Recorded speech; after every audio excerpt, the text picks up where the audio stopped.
सोचिए, एक ऐसी रात जहां दुनिया के सबसे पावरफुल लीडर्स में से एक की जान दांव पर है।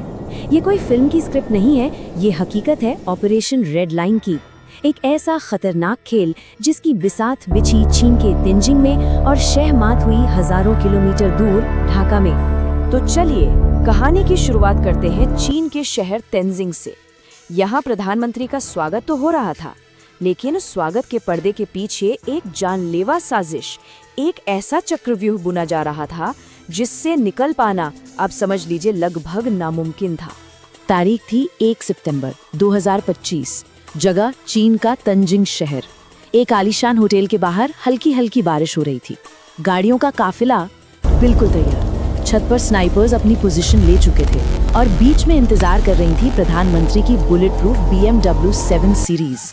मतलब सब कुछ परफेक्ट लग रहा था, लेकिन हवा में ना एक अजीब सा तनाव था। जैसा मैंने कहा, पहली नजर में तो सब नॉर्मल था, लेकिन ऐन मौके पर आखिरी कुछ पलों में रूसी इंटेलिजेंस एजेंसी SVR ने कुछ ऐसा देखा जिसने पूरी बाजी ही पलट दी। उनकी तेज नजरों ने उस खतरे को भांप लिया था जो किसी को भी नजर नहीं आ रहा था। तो उन्होंने क्या पता लगाया? पता ये चला कि प्रधानमंत्री जिस रास्ते से गुजरने वाले थे वहां के सारे इलेक्ट्रॉनिक सिग्नल्स जैम थे। अब देखिए, इंटेलिजेंस की दुनिया में ना की मतलब होता है या तो कोई रिमोट कंट्रोल बम लगा है या फिर ड्रोन अटैक की तैयारी है। और ये क्रूशियल इंफॉर्मेशन ये आई थी रूस की SVR की तरफ से। और बस अगले 30 सेकंड्स के अंदर सब कुछ बदल गया। कोई चिल्लाना नहीं, कोई हंगामा नहीं। पुतिन के जो सबसे भरोसेमंद बॉडीगार्ड्स थे, उन्होंने फौरन प्रधानमंत्री को अपने घेरे में ले लिया।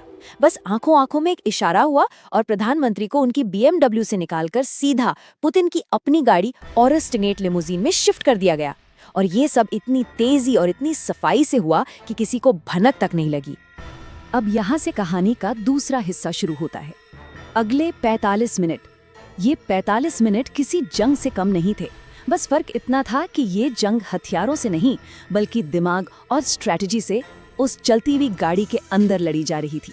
गाड़ी के दरवाजे जैसे ही बंद हुए, पुतिन ने एक छोटा सा ब्लैक बॉक्स निकाला और उसे ऑन कर दिया। ये क्या था?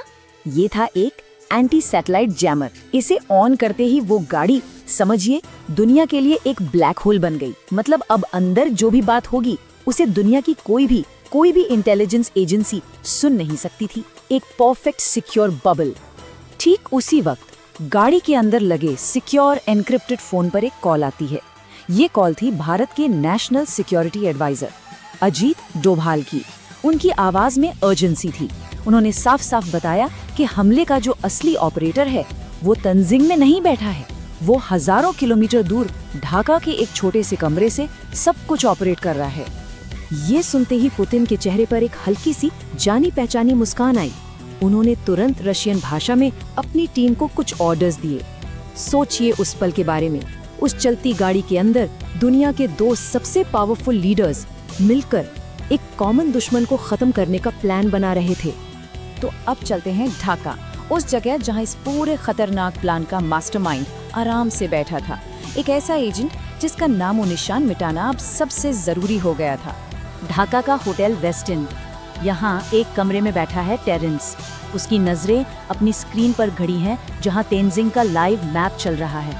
और हाँ, ये टेरेंस कोई छोटा मोटा एजेंट नहीं है। ये है CIA का घोस्ट एजेंट, वो स्पेशलिस्ट जिसे तभी बुलाया जाता है जब सरकारें गिरानी हो या किसी को हमेशा के लिए खामोश करना हो। उसके पास 3 सूटकेस थे।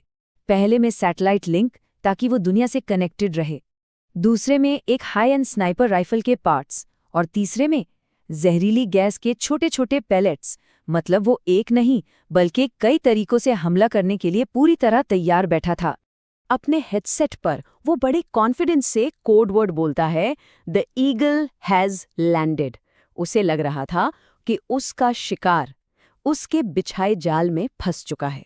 लेकिन बेचारा ये नहीं जानता था कि उसका अपना खेल कब का खत्म हो चुका है, क्योंकि अब मैदान में एंट्री होने वाली थी असली खिलाड़ी की, भारत की इंटेलिजेंस एजेंसी रॉ। और उनका जवाबी हमला खामोश होने वाला था बहुत तेज और उतना ही घातक। टेरेंस के कमरे के दरवाजे पर घंटी बजती है। दरवाजा खोलने पर एक वेटर खड़ा है। टेरेंस थोड़ा चिढ़कर उसे अंदर आने देता है और विस्की का ग्लास थाम लेता है।